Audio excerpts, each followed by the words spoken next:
Assalamualaikum warahmatullahi wabarakatuh. Alhamdulillahi rabbil alamin. Asyhadu an la ilaha illallah wa asyhadu anna Muhammadan abduhu wa rasuluh. Allahumma sholli ala Muhammad wa ala ali Muhammad kama shallaita ala ali Ibrahim innaka Hamidum Majid. Allahumma barik ala Muhammad wa ala ali Muhammad kama barakta ala ali Ibrahim innaka Hamidum Majid. Faqalallahu ta'ala fil Qur'anil Karim, a'udzu billahi minasyaitonir rajim, bismillahirrahmanirrahim. Ya ayyuhalladzina amanu taqullaha haqqa tuqatih wa la tamutunna illa wa antum muslimun. Shadaqallahul adzim. Jamaah pengaosan ingkang kawula hormati, sebelum kita melanjutkan kajian kitab Sahih Bukhari, Rasulullah nate nyampeaken niki mangke menawi kita padosi teng kitabe wonten gene Sunan Ibnu Majah nggih wonten, teng Bukhari niki nggih enten, cuma kula supe nomere. Jenengan insyaallah nggih sering mendengar hadis menika. Kanjeng Nabi sanjang, dan ini salah satu bagian dari wasiat terakhir yang disampaikan oleh Rasulullah datang umatnya. Terusipun Kanjeng Nabi, taroktu fikum amroini, aku tinggalkan kepada kalian dua hal, dua perkara. Taroktu fikum amroini, malam intamasaktum bihima, ketika kalian berpegang teguh kepada dua perkara ini, lantadilu abadah, tidak akan tersesat selama-lamanya. Kemudian Rasulullah melanjutkan, dua perkara itu adalah kitabullahi wa sunnata rasulihi, yaitu kitab suci Allah, kitab suci Al-Quran, kemudian sunnah Rasulullah itu tiada lain adalah hadis-hadis Nabi ingkang sahih. Oleh karena itu Bapak Ibu, menawi kita di dalam beragama menika hanya berdasarkan kepada Al-Quran saja, tidak mau mengambil hadis, tidak mau mempelajari hadis, maka tentu di dalam beribadah kita tidak akan mengetahui tata caranya. Sebagai contoh, misal ibadah sholat, di dalam kitab suci Al-Quran banyak sekali ayat-ayat yang memerintahkan kita untuk beribadah sholat, tapi tidak disebutkan bagaimana tata cara kita melakukan ibadah sholat, kemudian apa saja doa maupun bacaan yang kita baca di dalam sholat. Maka tentu tata cara, doa, bacaan yang kita baca di dalam sholat itu bisa kita dapati, bisa kita pelajari ketika kita mempelajari hadis-hadis Nabi. Oleh karena itu ini menjadi sesuatu yang saling terkait. Nggih, sebagaimana mata uang niku Bapak Ibu. Mata uang sing kita miliki, napa sing logam, napa sing kertas, menawi diilangi setunggal mawon gambare, pajeng napa mboten arta niku? Mboten pajeng nggih. Menjadi uang nopo mangke niku, nopo uang fotokopi atau uang mainan. Begitupun juga ketika kita beragama hanya mengambil Al-Quran saja, tentu itu nanti belum sempurna. Atau sebaliknya mengambil hadis saja masih belum sempurna. Maka kedua-duanya itu harus kita ambil, kita pelajari. Dan ini memang membutuhkan waktu yang lama, sebagaimana yang pernah disampaikan Rasulullah mulai kita lahir sampai kita meninggal dunia. Ini menjadi satu motivasi bagi kita agar belajar hadis itu terus menerus untuk menyempurnakan ibadah yang kita lakukan setiap hari. Kita ke dalam hadis, kita lanjutkan masih pada bab yang sama dengan pertemuan sing riyin, babu qaulillahi ta'ala, samangkin pada hadis yang keempat. Pada hadis yang keempat itu Imam Bukhari atau nama lainnya adalah Muhammad bin Ismail bin Abdillah, ngoten nggih. Nah niki Muhammad bin Ismail bin Ibrahim Abu Abdillah, ayahnya Abdillah, jenenge Muhammad, anake Ismail, dan seterusnya niku mangke tenggene sampule niki. Beliau mengatakan hadasana Ismail ibnu Abdillah, nyeritakno ing kita sapa Ismail bin Abdillah. Qala Ismail bin Abdillah niki berkata, hadasani Malik, Malik telah menceritakan, menyampaikan hadis ini kepadaku. Malik mengatakan an Abi Zinad, dari Abi Zinad. Aku mendapatkan narasi hadis ini dari Abi Zinad. Anil A'raj, aku mendapatkan hadis ini dari A'raj, kata Abi Zinad. An Abi Hurairah radhiyallahu an, saking Abu Hurairah radhiyallahu an, mugi-mugi ngridani sapa Allah, anhu, saking sahabat Abu Hurairah. Kula jenengan kula ajak mempelajari sedikit ilmu mustalah hadis sebagai tambahan pengetahuan kita. Bapak Ibu, deretan nama mulai Imam Bukhari penyusun kitab ini, Ismail bin Abdillah, kemudian Malik, Abi Zinad, A'raj, dan Abu Hurairah. Inilah yang dinamakan sanad hadis. Jadi sanad hadis itu adalah titian, jembatan yang menyampaikan kita kepada matan hadis. Tidak mungkin ada matan hadis itu kalau tidak ada sanad.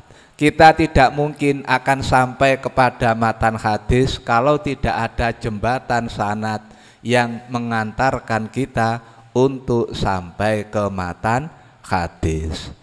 Dengan kata lain Bapak Ibu, umpami Imam Bukhari sampai Abu Hurairah itu tidak ada, kita tidak akan bisa mengetahui matan hadis ini. Hanya saja yang sering kita dapati dari berbagai macam sumber, baik itu di buku maupun sumber-sumber pengetahuan yang lain, penyampaian hadis itu seringkali tidak membawakan sanad. Padahal sanad ini sangat penting. Dari sanad itulah nanti akan bisa kita ketahui kedudukan hadis ini berderajat sahih, hasan, ataukah dhaif. Ini yang perlu kita pahami. Pun nek menawi Bukhari, Ismail bin Abdillah, kemudian Malik sampai dengan Abu Hurairah itu dinamakan sanad hadis, maka di dalam sanad hadis ini ada orang-orang yang menceritakan hadis. Ini yang dinamakan perawi. Imam Bukhari dinamakan rawi, Ismail bin Abdillah dinamakan rawi, Malik juga seperti itu, Abi Zinad juga seperti itu, sama. Oke. Lah karena sanad hadis tadi, maka dalam ilmu mustalah hadis ada yang namanya awalu sanad dan ada yang namanya akhirus sanad. Awalu sanad itu adalah awal sanad, sementara akhirus sanad itu adalah akhir dari sanad. Di dalam ilmu mustalah hadis Bapak Ibu, awalu sanad itu bukan bukan sahabat Abu Hurairah. Akan tetapi awalu sanad itu adalah Imam Bukhari, karena ketika kita memegang kitab Sahih Bukhari ini, atau Imam Bukhari menyebutkan awalu sanad itu adalah Ismail bin Abdillah. Sementara akhirus sanad itu adalah Abu Hurairah pada hadis ini, atau dengan kata lain sahabat maupun generasi tabiin. Sahabat niku sing menangi sejaman dengan Rasulullah, nek tabiin tidak sejaman dengan Nabi tapi sejaman dengan para sahabat. Ya. Mangke hadis sing tutuk nggone sahabat sampai Rasulullah ini yang dinamakan hadis marfu. Sementara hadis yang sampai di sahabat saja ini dinamakan mauquf. Nanti sampai di tabiin generasi sesudah sahabat dinamakan hadis maqtu. Jadi itu nanti ada urutannya sendiri nggih. Pun nanti itu pengetahuan tentang sanad. Di dalam sanad hadis ini Imam Bukhari sudah menyeleksi mulai dari Ismail bin Abdillah sampai dengan A'raj. Kenapa kok sampai A'raj? Karena sahabat tidak mungkin mempunyai penilaian tercela. Semuanya bagus, makanya sampai di generasi tabi'i. Imam Bukhari berpendapat bahwa sanad hadis ini dari Abdillah sampai A'raj semuanya ini adalah perawi-perawi yang pilihan, perawi-perawi yang terbaik, yang mempunyai kredibel baik mulai dari hafalan, kemudian kecerdasan, kemudian kejujuran, sehingga kemudian apa yang dibawa oleh mereka oleh Imam Bukhari dibukukan dan dicatat dalam hadis di kitab Sahihnya. Pun niku mangke nek terlalu bahas sanad mboten mantun nggih panjang. Kula langsung teng akhirus sanad sahabat Abu Hurairah.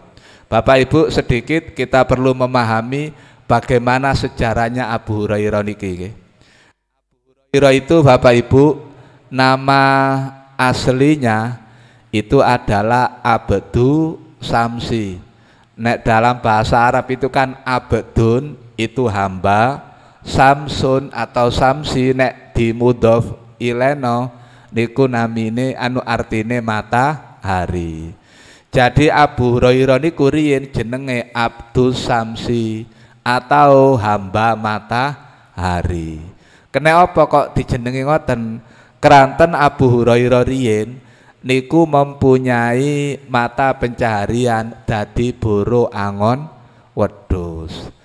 Waktu niku wedhus sing dingoni dugi keluarga Bani Daus yang ada di negeri Yaman.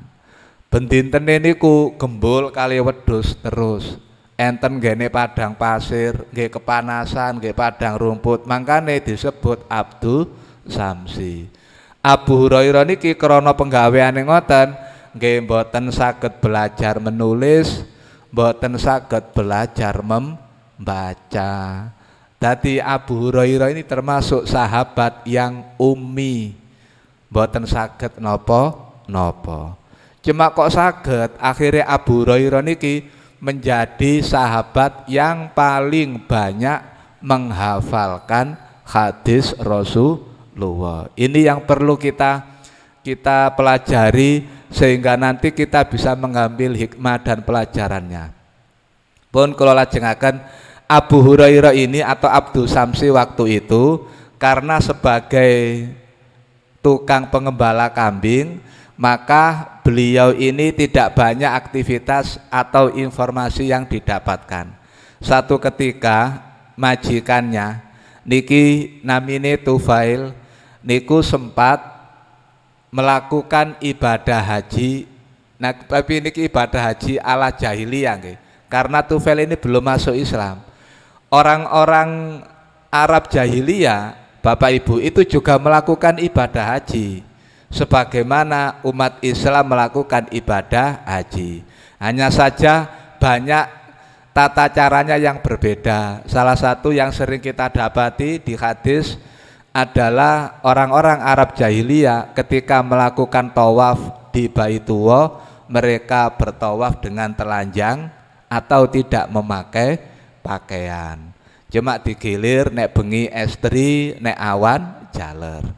Lah ketika Tufail ini melakukan ibadah haji, maka pada saat itu sekitar tahun 11 kenabian atau Nabi diangkat menjadi Rasul, itu umur 40, dapat 11 tahun, kurang lebih umur 51 tahun Nabi masih ada di kota Mekah. Di saat itu Tufail melakukan ibadah haji dan mendengar dari para pedagang bahwa ada seorang nabi yang membawa syariat agama yang baru. Tufail niki cerita niki dibeto mantuk tenggene negeri Yaman. Suwe-suwe nggih krungu kali pegawene sing jenenge Abdu Samsi wau.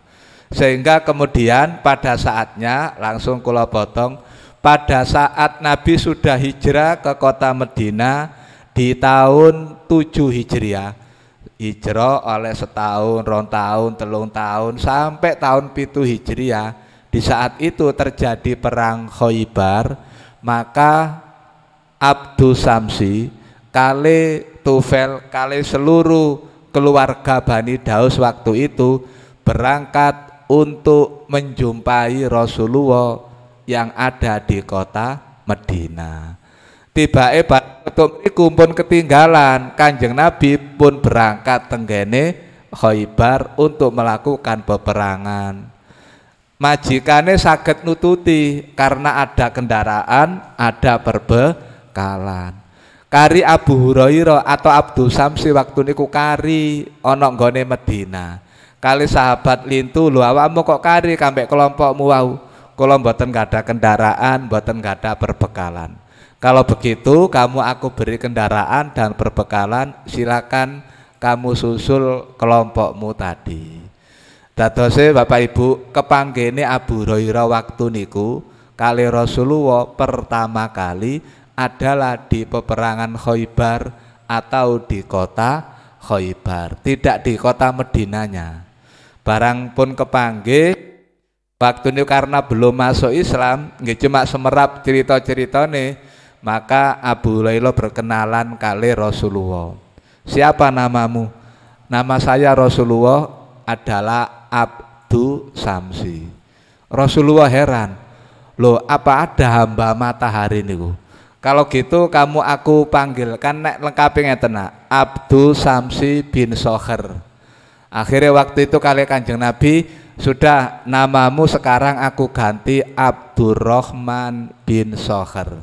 Abdu artinya hamba, Rahman dat yang maha pengasih, yaitu Allah subhanahu wa ta'ala.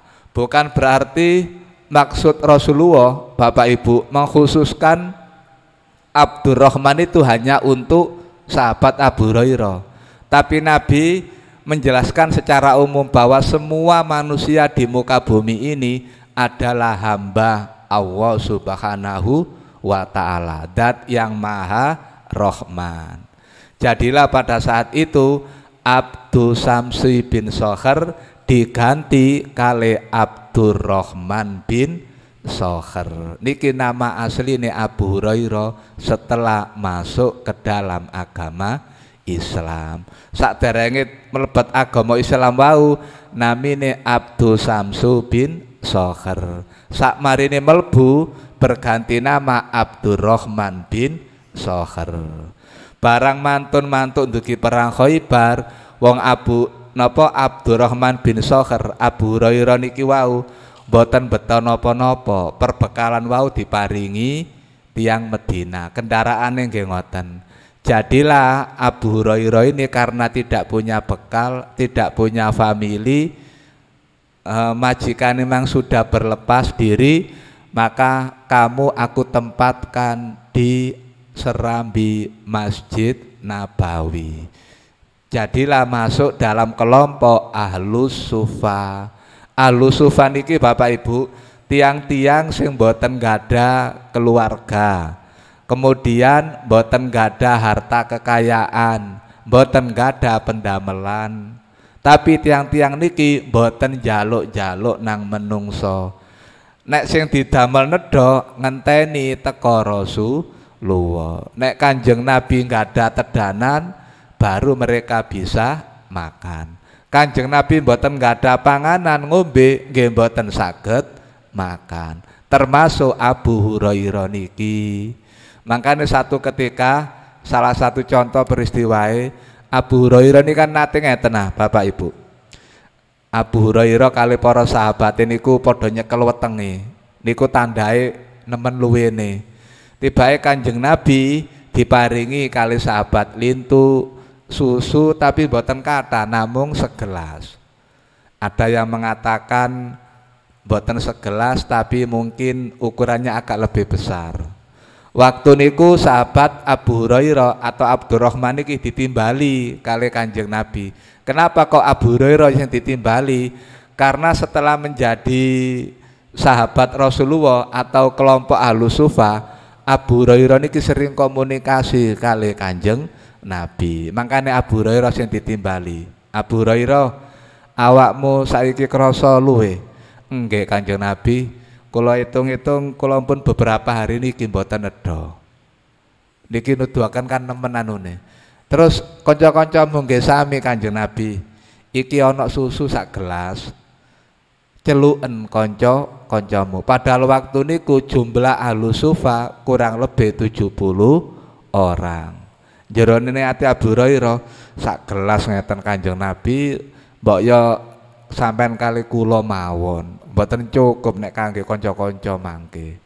Dibantah disanjahi ngoten. Abu Hurairah, aku iki nabimu. Apa sing tak sampekno laksanano. Nggih pun nek ngoten ditimbali sahabat Ahlus Sufa sing kabeh 70 niki. Barang dugi sedanten tibake Kanjeng Nabi ngengken Abu Hurairah sing bagian nyuntek. Dadi dugi gelas setunggal wau disediakan tempat utawi gelas malih. Abu Hurairah awakmu sing bagian ngekei nanggone kanca-kancamu Ahlus Sufa. Coba Bapak Ibu kita di posisi Abu Hurairah napa mboten ketar-ketir bagian ngesoki diiming-iming tok kan padha ambek ngoten. Akhirnya disoki angsal setunggal mantun giliran terus 1, 2, 3 sampai kemudian 70 pun asal napa wau asal seperapat mon Abu Hurairah wau pun heran. Susu iki mah lho tak sok terus kok gak entek ngono lho. Tak sok maneh kok gak entek koyo metu malih. Sampai kemudian semua orang Ahlus Sufa yang jumlahnya 70 kali embone pisan empun mantun nginum sedanten empun warek kabeh. Akhirnya pun jari Kanjeng Nabi Abu Hurairah tasih enten susune niku. Masih ada Rasulullah jari. Kalau begitu ambil bagianmu. Terus sisanya berikan kepadaku. Dadi Kanjeng Nabi niku giliran terakhir. Tiba kita tasih kata sak mantune diinum Kanjeng Nabi. Makanya Abu Hurairah ini menjadi sahabat yang sering melihat mukjizat yang ditunjukkan oleh Rasulullah pada aktivitas sehari-hari, termasuk seperti niku ya. Nah, yang jadi pertanyaan kita sekarang, nek ningali Abu Hurairah kaya ngono kok saged Abu Hurairah niki menjadi sahabat yang paling banyak hafal hadis. Wonten pinten hafalan niku nggih? 5.374 hadis. Nek Al-Kirmani mengatakan wonten sebaliknya sing setunggal maneh di keterangan Fathul Bari 5.384 hadis. Selisih 10 ulama menghitung hadis yang dihafalkan oleh Abu Hurairah. Ternyata Bapak Ibu Rasul awan niku pun maha adil nggih. Ana sahabat sing pinter nulis, sing pinter maca. Ana sahabat gak iso nulis, gak iso maca. Tapi Abu Hurairah niki tengen ngrungokno kupinge kali kecerdasan otake niku. Ngeten nek ceritane ada 3 yang menjadi penyebab kenapa Abu Hurairah itu menjadi sahabat yang paling banyak menghafal hadis. Yang pertama, Abu Hurairah niki mboten gada pendamelan. Walaupun masuk Islam baru tahun 7 Hijriah bersama kali Rasulullah niku mboten lami, antara 3 sampai 4 tahun. Menyertai Rasulullah niku lho, kempal kali Kanjeng Nabi. Karena Nabi wafat kurang lebih di tahun 10 Hijriah. Kemudian itu yang menjadi penyebab pertama, banyak waktu yang ia luangkan bersama Rasulullah. Abu Hurairah kan duwe penggawean koyok sahabat Muhajirin, berdagang nang pasar, sibuk kali perdagangane.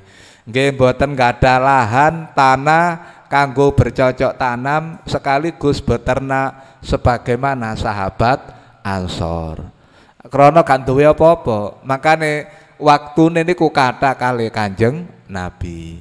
Yang kedua, Abu Hurairah itu pernah mengikuti tausiah yang disampaikan oleh Rasulullah. Waktu itu Nabi nyampaikan ngenten. Singkate nih, terakhir ini sahabat-sahabatku, sopo di antara kalian sing aku kok nyampekno ucapan iki, kemudian bentangno serbane sak mantu kaine utawi serbane sak mantune dibentangno, aku mari ngomong langsung diulapno, dikemulno, ditempelno tenggene wajahe, maka orang itu tadi akan mendapatkan apa yang ia inginkan sekaligus mudah untuk memahami syariat Islam. Ketika Kanjeng Nabi niku kait mari ngomong ngoten, Abu Hurairah niku langsung disii dibanding seluruh sahabat sing hadir waktu niku. Langsung kali Abu Hurairah dibentangkan serbane, Nabi dereng ngomong ngoten niku, terus Nabi kemudian bicara beberapa kata, setelah selesai maka langsung kemudian dikemulaken tenggene wajahe. Keranten mengikuti napa sing disampaikan Kanjeng Nabi. Rupane niku menjadi penyebab kedua karena ternyata sahabat-sahabat yang lain kedahuluan dari sahabat Abu Hurairah. Yang ketiga ngeten, niki mangke tenggene Bukhari bab ilmu niku enten kali bab wudu. Abu Hurairah niku nate kali sahabate kali, berarti kali Abu Hurairah kan 3 ya. Niku nate wonten gene Masjid Nabawi berdoa. Pada saat berdoa Kanjeng Nabi melebet. Tibae Kanjeng Nabi melebet wurung katene terusno doae. Kanjeng Nabi nangleti datang Abu Hurairah kali kanca-kancane. Loh, ala pokok meneng kok gak diterusno oleh berdoa. Boten Kanjeng Nabi wonten panjenengan. Boten eco barangkali wonten sing perlu disampaikan. Wis ngene saiki, awakmu terusno ndonga, engko tak bantu ngamini. Rasulullah yang mengaminkan, artinya membantu untuk memohon kepada Allah agar doanya itu dikabulkan. Akhirnya temane Abu Hurairah sing satu berdoa sesuai dengan kebutuhane. Pun mantun diamini kali Kanjeng Nabi. Teman yang kedua nggih ngoten sami. Giliran Abu Hurairah ditangleti Abu Hurairah, lawakmu gak njaluk. Kanjeng Nabi kula nyuwun 3 nggih. Nyuwun kula sing nomor 1 kali-kali sami kados sing disuwun kanca kula. Niki pintere Abu Hurairah. Kula njaluk kaya sing dijaluk kanca kula sing nomor 1, kula njaluk kaya dene sing dijaluk kanca kula sing nomor 2. Nomor 3 kula nyuwun muga-muga kula niki nek menawi nrimo ilmu gampang, mboten lali, terus bisa mengerti. Maka kali Kanjeng Nabi diamini, artinya dibantu dengan memohon kepada Allah dikabulkan doanya. Lah berkat doa inilah akhirnya Abu Hurairah ini menjadi sahabat yang terbanyak menghafal hadis. Tadi Abu Hurairah niku oleh apal hadis niku mboten krana ndelok tulisan, mboten krana nulis, tapi krana ngrungokno, mari krungu diapalna wonten gene otake niku. Sehingga nanti setelah Rasulullah wafat, Abu Hurairah menyuruh sahabat yang bisa membaca dan menulis, tolong tulis hadis-hadis yang pernah aku hafal. Dan itu dihitung gini wau 5.374 hadis. Kita sakit bayangaken sak pinten katahe niku wonten lho ngapalaken hadis setunggal mawon kaya ngene abote. Padahal hadis niku enten sing panjang-panjang. Terus napa Abu Hurairah mboten hafal Quran? Tentu hafal Al-Quran karena semua sahabat memang sudah menghafalkan Al-Quran. Pun kelanjutannya saniki. Abu Hurairah ini Bapak Ibu karena memang kondisinya seperti itu pernah ia mengatakan sendiri, tapi bukan bermaksud menyombongkan diri. Wahai sahabatku, Abdullah bin Amr itu sahabat yang pandai membaca dan menulis. Abdullah bin Umar nggih ngoten. Kok saged kali sahabat niki pinter maca, pinter nulis? Karena mereka dari keluarga yang mampu. Amr bin As niku tiyang soge, Umar ibnul Khattab niku nggih sirien tiyang sing soge. Tadi anak-anak ini diajari untuk membaca kali menulis. Mereka orang-orang tadi, Abdullah bin Umar, Abdullah bin Amr niku padha kathah ngriwayataken hadis karena mereka rajin menulis dan rajin membaca. Sementara aku ketika ditanya mana hadis yang kamu hafal Abu Hurairah, dijawab enten gene kene. Hadis niku enten gene mriki, mboten enten tulisane. Ketika niku beda nek kali Abdullah bin Amr kali Abdullah bin Umar wonten tulisane. Ini hadisnya sehingga bisa dikembangkan dan disiarkan kepada teman-temannya atau sahabat yang lain. Pun Kanjeng Nabi wafat, Abu Hurairah ini pernah di zaman Khalifah Umar ibnul Khattab waktu dadi gubernur wonten gene Bahrain niku ditimbali kali Umar. Padahal Umar niki nek ngutus sahabat dadi gubernur mboten sembarangan. Termasuk Mu'ad bin Jabal niki kan nggih nate diutus untuk kedua kali ke Yaman ketika setelah zaman Rasulullah yang nanti setelah itu akan dipindah ke daerah lain lagi. Ketika itu di Bahrain itu kemudian ada berita yang sampai kepada Umar. Beritanya niku ngenten, Abu Hurairah niku gelek nyampekno hadis.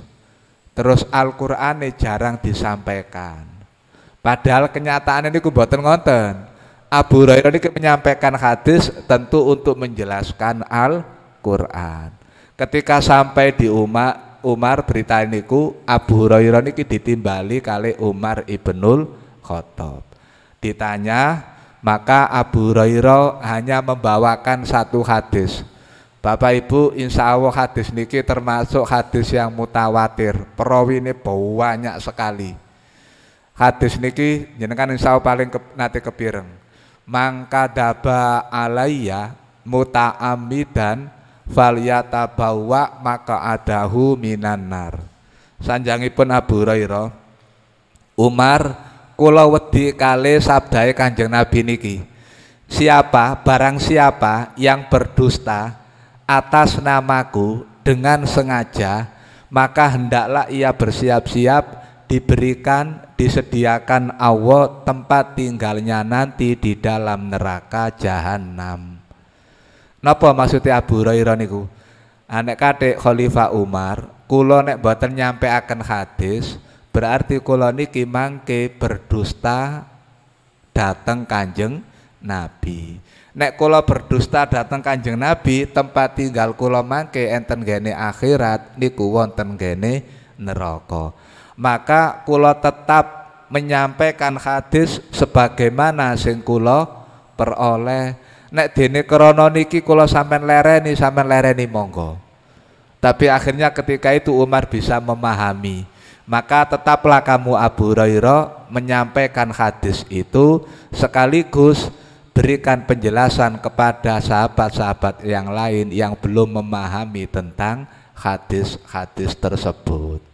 Dadi nek ditingali koyok ngoten tibake Abu Hurairah koyok ngoten wau background nggih. Dadi pengembala kambing yang akhirnya mempunyai derajat yang tinggi karena kekuatan hafalannya mampu menghafalkan hadis begitu banyak. Sampai samangkin kula kali sampean mesti nek maca hadis ndongakno nang gone Abu Hurairah nika wau doae radhiyallahu an. Muga-muga Gusti Allah meridhoi datang Abu Hurairah. Nek pun kalimat radhiyallahu an sebagaimana di banyak ayat Al-Qur'an enten gene surat Al-Bayyinah kan enten radhiyallahu anhu wa radu an dali kaliman dan seterusnya. Kalau sudah Allah meridhoi maka tidak perlu dikhawatirkan akan mendapatkan azab dari Allah. Nek pun disenengi niku napa mungkin disakiti kali Gusti Allah. Maka tentu mboten. Niki memang kelebihan dugi sahabat-sahabat yang mampu meriwayatkan hadis. Pun niku mawon sebagai cerita sedikit terkait kali sahabat Abu Hurairah. Kita sekarang ke matan hadis. Jadi matan hadis itu dimulai dari ucapan Rasulullah. Anna Rasulullah sallallahu alaihi wasallam, anna Rasulullah sallallahu alaihi wasallam, sak temene utusane Allah sallallahu alaihi wasallam. Nek salat niku kan moho maringi solamat, enten sing gawe solawat nggih sami, makane salam serta solawat sebenarnya itu sami, hanya mengambil dari bahasa niki. Sapa Allah Gusti Allah alaihi ing atase Rasul utusannya wasallama lan maringi keselamatan. Kala Kanjeng Nabi ngendika, Rasulullah berkata, laisal miskinu, duduk diarani wong sing miskin, bukanlah orang itu dinamakan orang miskin, alladzi wong orang yatufu yang berkeliling. Makanya disebut ibadah, dalam ibadah haji kali umroh niku enten tawaf, ini menunjukkan berjalan berkeliling, mengitari sesuatu. Dinamakan tawaf itu Baitullah, mengelilingi Baitullah. Bukan dinamakan orang miskin, orang yang berkeliling. Berarti orang niki mboten diam, berjalan-jalan, beraktivitas. Berkeliling kemana? Alan nasi ing atase menungso. Tiang niki melampah-melampah mendayo nanggone sesama menungso. Kemudian taruduhu kang bisa nolak ing wong sing melaku-melaku nang menungso, tujuane njaluk-njaluk apa alukmatu, satu suap makanan sak puluhan, walukmatani utawa 20 atau 2 suap makanan. Atau kalau tidak berupa makanan jadi barangkali berupa niki watamrotu, atau bisa ditolak dengan 1 biji kurma. Wau niki wau atof, watarudduhu ngoten. Atamrotu 1 biji kurma, watamrotani atau 2 biji kurma. Jadi bukan disebut orang miskin, orang yang berjalan-jalan dari satu rumah ke rumah yang lain, mendatangi manusia untuk meminta bahan makanan. Sing mangke nopo diparingi setunggal, nopo kali, nopo diparingi 1 suap atau 2 suap, sak wungkus utawa 2 wungkus. Mungkin tenggene Musnad Ahmad, apakah itu nanti diberi ataukah tidak oleh orang-orang yang didatangi itu, bukan mereka yang dinamakan orang miskin. Bapak Ibu, nek menawi dijelasaken kali Kanjeng Nabi koyok ngeten niki nuduhaken bahwa pengetahuan tentang kemiskinan itu penting. Kenapa kok penting? Karena orang miskin ini menjadi salah satu golongan dalam penerima zakat. Sehingga nanti ketika ini tidak difahami, maka akan terjadi kekeliruan dalam pembagian. Ketika terjadi kekeliruan, berarti kita telah berlaku dolim karena memberikan sesuatu kepada orang lain bukan haknya. Waya iki kek wong miskin tibae dikekno nanggone wong dudu miskin. Makanya Kanjeng Nabi sampai jelasakan koyok ngeten. Lah, coba kita pahami sekarang lanjutannya. Walakin akan tetapi al miskinu yang dinamakan orang miskin. Nah, bagaimana kita mengenali orang miskin? Ternyata ada ciri-cirinya. Yang pertama, alladzi la yajidu ghinan yughnihi, yaiku alladzi wong la yajidu boten nemu sapa wong. Lam niki lam nahia. Sakjane nek maca ngoten ngenten. Alladzi la yajid ghinan. Maka untuk memudahkan pengucapan lafat Arab, huruf sing disukun niku diparingi harokat doma. Ati nek lam nahia niku mboten enten ceritane huruf fi'ile niku sing terakhir atau lam fi'il niku berharokat, pasti kudu sukun. Jadi orang ini tidak mendapati ginan ing sesuatu sing iso nyugino. Cuma ginan ini nanti di terjemahan yang lain ada yang mengatakan ginan keluarga, ginan orang lain, ginan orang yang mampu, ginan barang, yughnihi yang bisa mencukupi apa ginan wau hi ing wong. Dadi cirine tiang miskin sing pertama niku tiang niki mboten mendapati, mboten menemukan, mboten mempunyai sesuatu yang bisa mencukupi kebutuhan hidupnya. Dadi niki mboten terbatas dugi barang, termasuk keluarga, termasuk manusia. Dadi mboten gadah napa-napa blas pun. Ciri yang pertama. Yang kedua, wala yuftanu bihi fayutasaddaku alaihi. Wala yuftanu lan ora dikenal, ora diketahui, ora dipahami bihi kelawan wong niku mang. Dadi tiang miskin niku wau gak dieruhi wong-wong utawa wong-wong sing ana nggone sekitare iku gak ngerti nek wong iki wong miskin. Kok umpama ngerti fayutasaddaku alaihi, maka tiang niki bakal diparingi sedekah kali tiang lintu. Krana gak ana sing ero, tiang niki akhire gak ana sing ngekei, sehingga kebutuhan hidupnya belum tercukupi, belum terpenuhi. Niku ciri sing kedua. Yang ketiga, wala yakumu fayas alun nasa. Wala yakumu tiang niki boten purun ngadeg terus melaku-melaku nanggone menungso. Tujuane fayas alun nasa supaya njaluk nanggone menungso untuk memenuhi kebutuhannya yang tidak tercukupi tadi. Jadi ciri sing ketiga tiang miskin niku dede tiang sing njaluk-njaluk nanggone menungso. Jadi tiga ciri inilah yang disebutkan oleh Rasulullah. Ibu mengenali tiang miskin koyok ngeten iki. Karena tadi ada kalimat wala yuftanu bihi niku wau kope. Tiangnya mungkin tertutup, boten nyampe no, boten curhat datang tiang lintu walaupun kondisinya memerlukan, kondisinya membutuhkan bantuan untuk mencukupi kebutuhan hidupnya sehari-hari. Sementara nek kita dapati ngapunten umpamane tiang sing nyuwun-nyuwun teng griya kula kalih panjenengan niku katen-kenten tiang miskin apa mboten?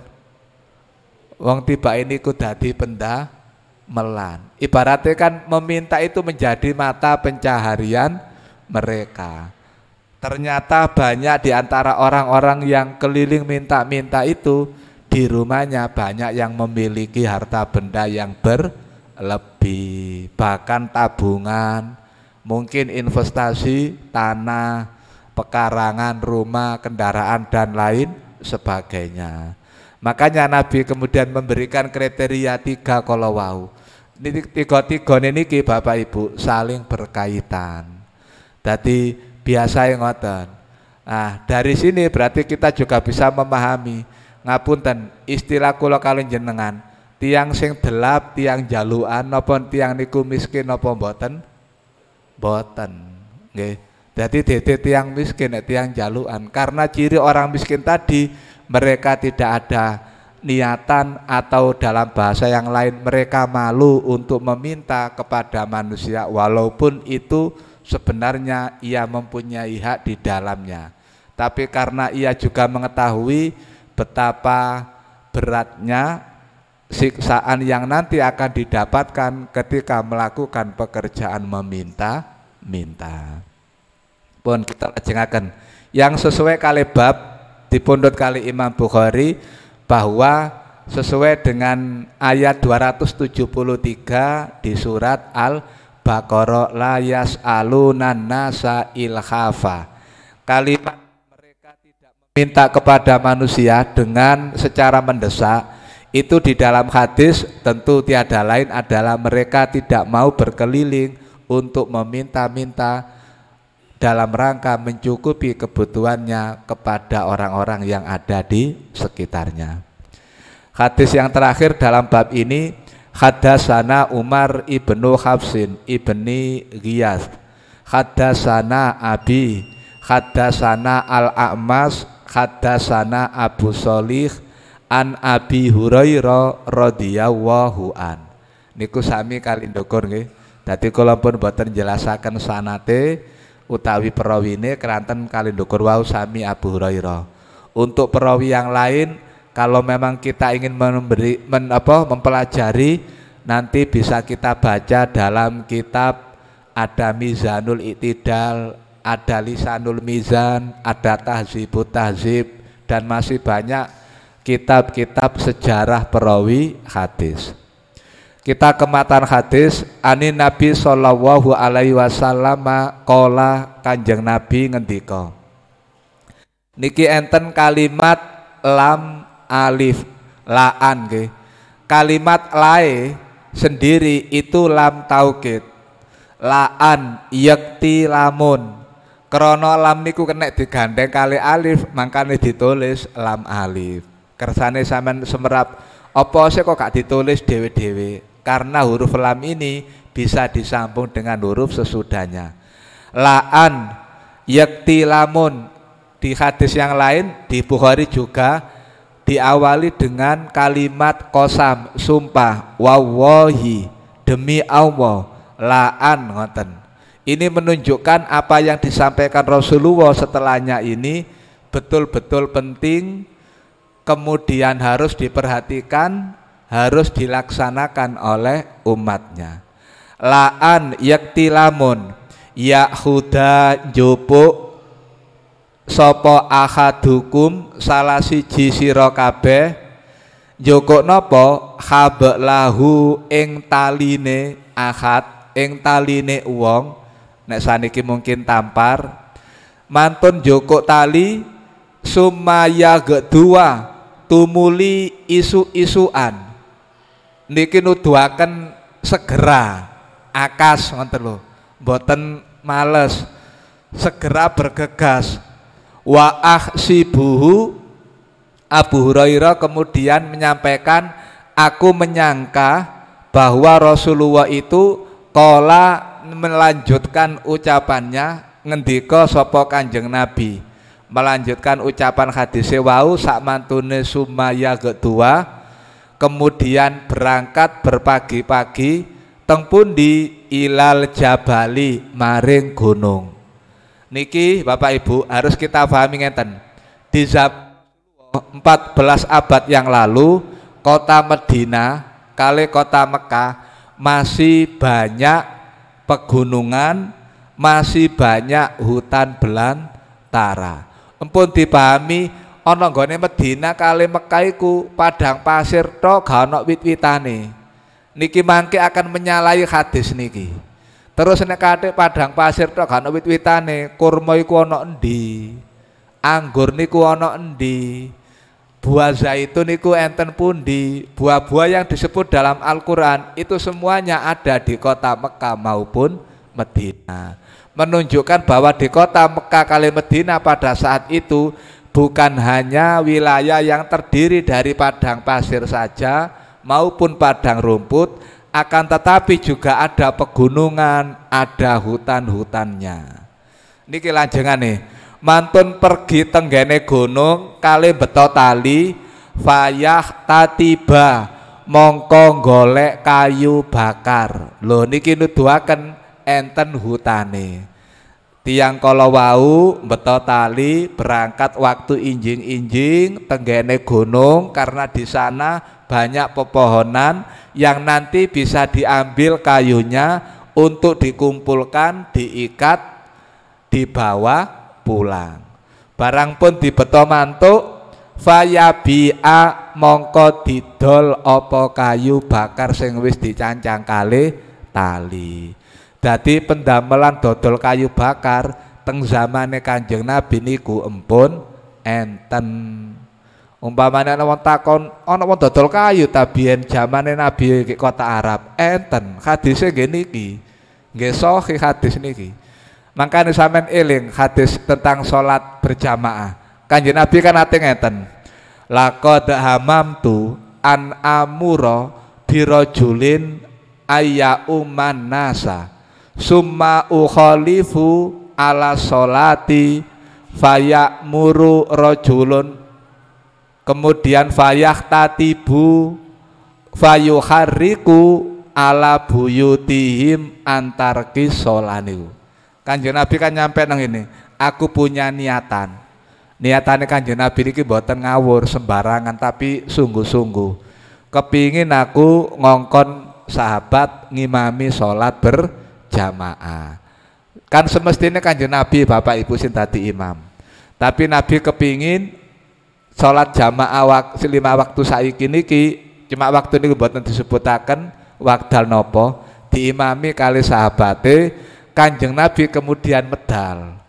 Barang Kanjeng Nabi medal, ngejak beberapa pemuda, ayo melok aku, awakmu kabeh tak tugasno nango hutan, goleko kayu bakar, goleko saake-ake, ayo diparani sahabat-sahabat sing gak gelem teko salat jamaah 5 waktu, ayo diobong sahabat iku ana jero omahe. Cuma niki mboten kejadian. Nabi menggunakan kalimat laqad hamamtu. Kula bayangno umpama iki nate terjadi, akhirnya menjadi dasar hukum. Nah niya sora kula kali sampean nek gak salat jamaah hukumane diobong sak omahe pisan.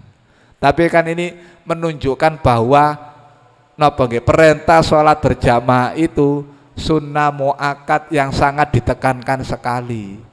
Jadi jangan sampai kemudian ini dianggap wah iku sik berandai-andai mboten, tapi ini menunjukkan bahwa Rasulullah itu bersungguh-sungguh.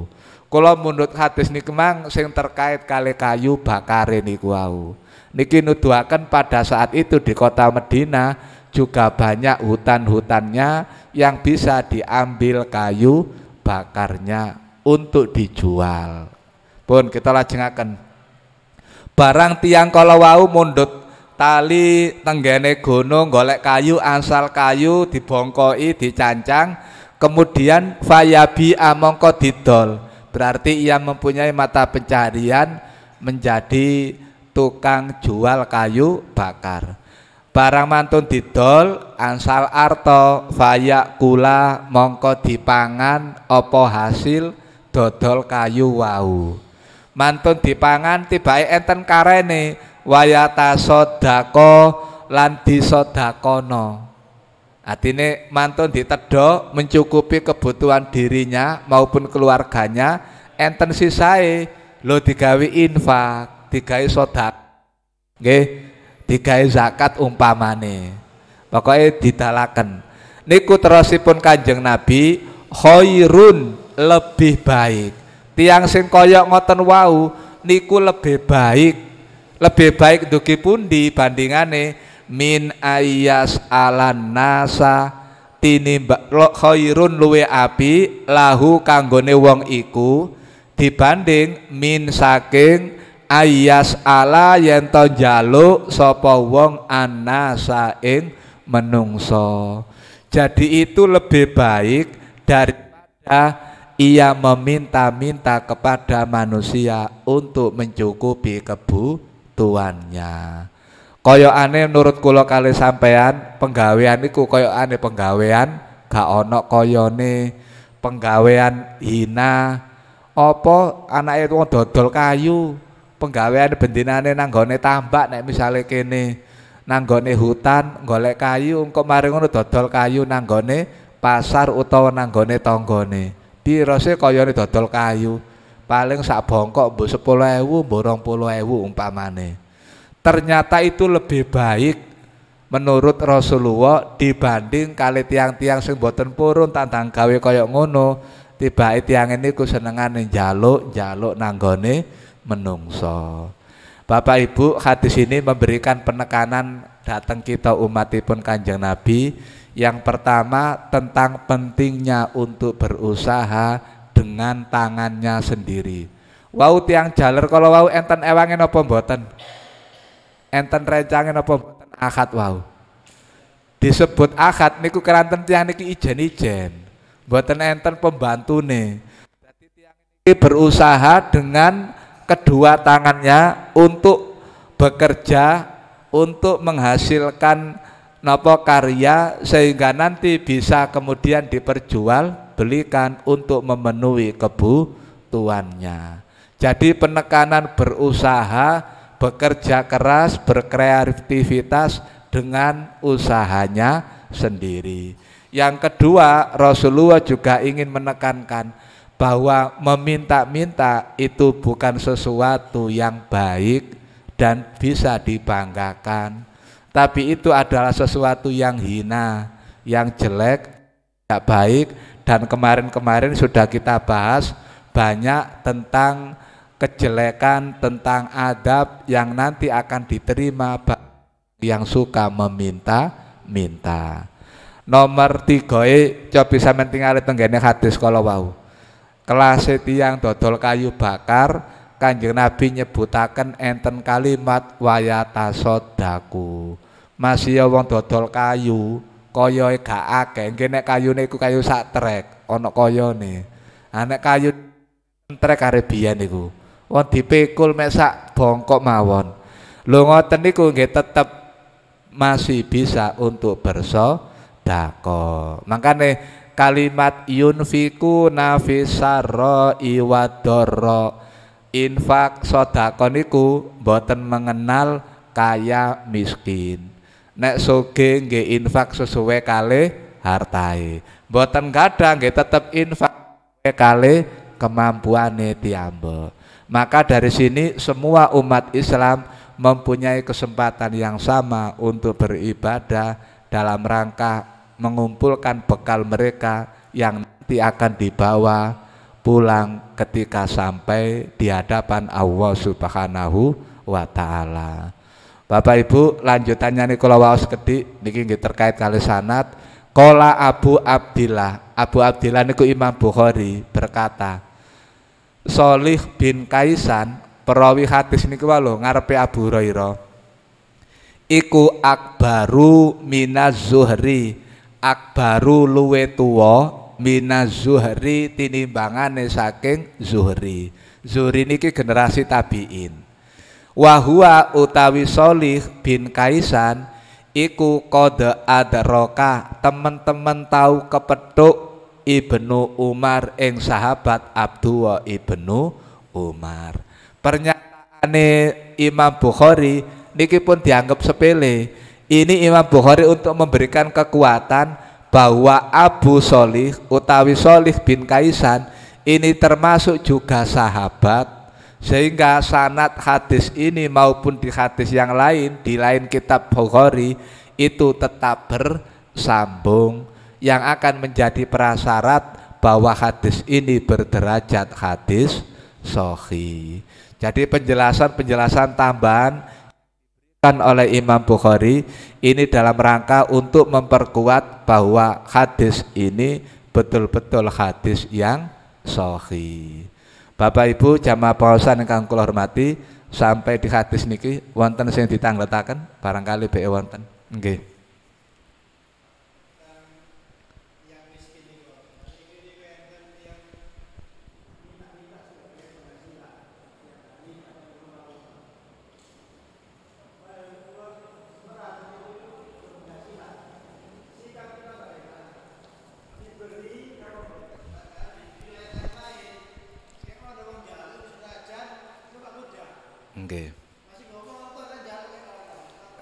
Nggih. Dados menawi kita gadah ngalami peristiwa sing disampaikan kene wau nggih ya. Menawi enten tiyang nyuwun-nyuwun nggih pun semerap itu adalah bagian dari pekerjaannya. Terus kita ya napa kedahe? Napa maringi napa mboten? Napa maringi kali dijelasno? Napa ya napa carane nggih? Tentu insyaallah panjenengan sing lebih tahu niki. Artinya lebih tahu niku ngenten. Niki nek menawi kula nek enten sing diparingaken nggih tentu diberikan sesuai kali kadaripun. Cuma yang jelas penjelasan tentang miskin niki wau karena diletakkan oleh Imam Bukhari di dalam kitab zakat. Ini yang nanti menjadi prioritas kita. Artinya ngeten. Kula pun rada menyimpang dugi pertanyaane. Umpami kita niki nggak ada harta yang sudah mencapai haul dan ini semestinya kita keluarkan zakatnya. Maka jangan sampai zakat kita ini nanti ini yang kemudian ketika ada orang meminta tak jukune teko iki titik ae. Karena kita memberikan harta zakat yang ini semestinya bukan hak orang ini kita berikan, maka kita telah berlaku dolim harta zakat niki. Sehingga nek menawi diparingi empun diparingi dugi harta zakat ini karena belum tentu orang ini ya tadi termasuk orang yang miskin. Jadi kemiskinan yang ada di dalam hadis ini tadi itu saya lebih berpendapat terkait dengan konteks di bab zakat yang disebutkan oleh Bukhari di dalam kitabnya niki. Nek menawi di luar pertaniku monggo kita maringi sesuai kali kemampuan. Syukur-syukur nek memang ini ku dijelasaken aja, tapi kelihatannya sulit gak nek dijelasaken niku ya. Nggak ada ngoten mampu kok nyuwun-nyuwun. Napa mboten mesti ngoten. Nek ningali keronten niku kan dadi mata pencarian ya nggih. Nggih, dadi kulinane ngoten lho nggih. Dados kaya ngoten, nggih tergantung kali kula panjenengan mawon. Yang penting jangan sampai harta yang kita berikan walaupun itu nilainya kecil, paribasane mbok dhuwit 500, 1000, 2000 sak teruse, itu kemudian kita mengambil dari hak orang lain yang semestinya kita berikan kepada mereka. Nggih ngoten. Wonten lintune nggih, monggo. Nggih, monggo.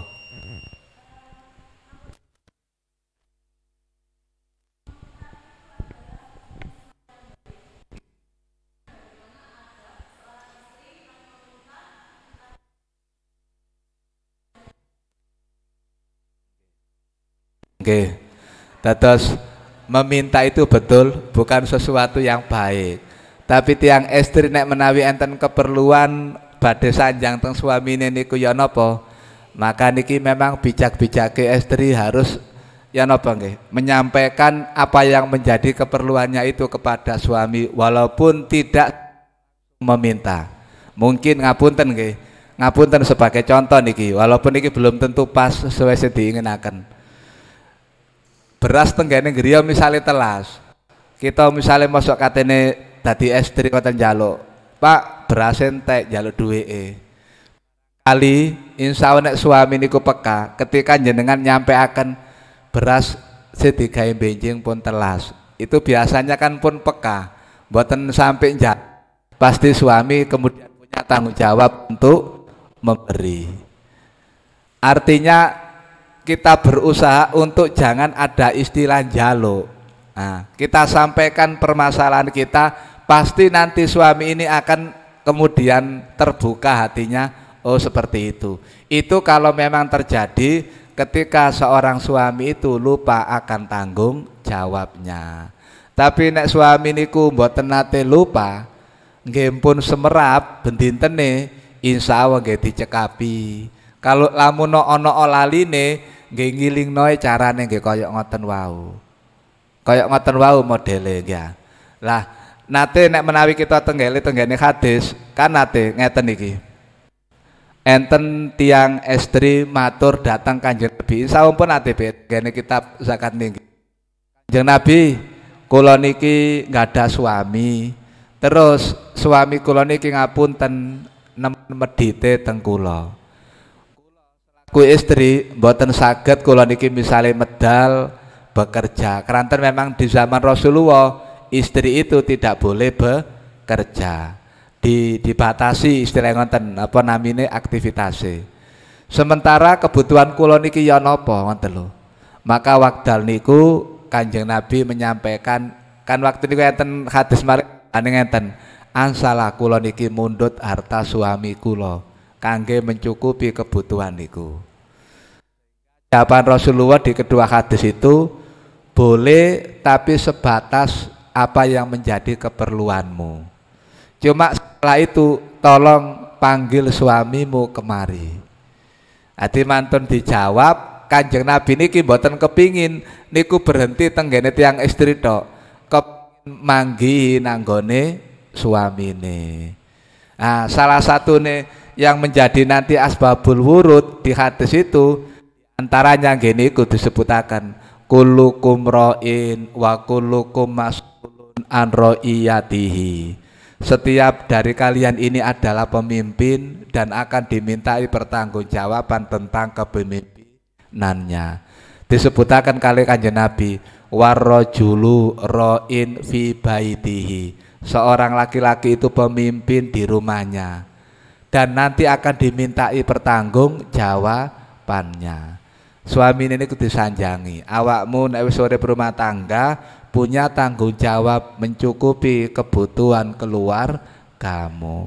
Nek apa nek awakmu pancet medhit ae, maka kamu termasuk umatku. Kemudian kamu juga nanti akan mendapatkan adab dari Allah. Sehingga pada saat Rasulullah bisa menyelesaikan masalah pada keluarga tersebut.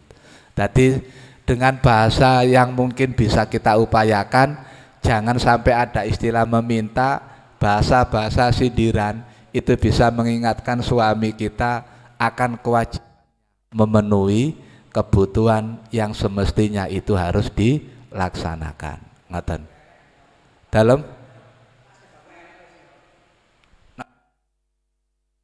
nggih. Pak sepeda kula pun elek sering mogok. Ngoten kan pun paham. Pun paham ngoten. Nggih. Gelang kula pun ical lho umpam. Mungkin bahasa-bahasa lain lintune monggo tentu jenengan sing lebih semerap, lebih tahu bagaimana cara kita mendapatkan hak kita dari orang yang memang menjadi pelindung dan penanggung jawab diri kita. Nggih ngoten. Kira tok muni mboten muni. Sampun ya, mboten wonten. Nggih. Nggih monggo kita akhiri kali bacaan kafaratul majelis.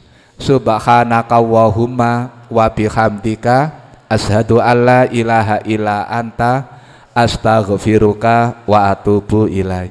Assalamualaikum warahmatullahi wabarakatuh.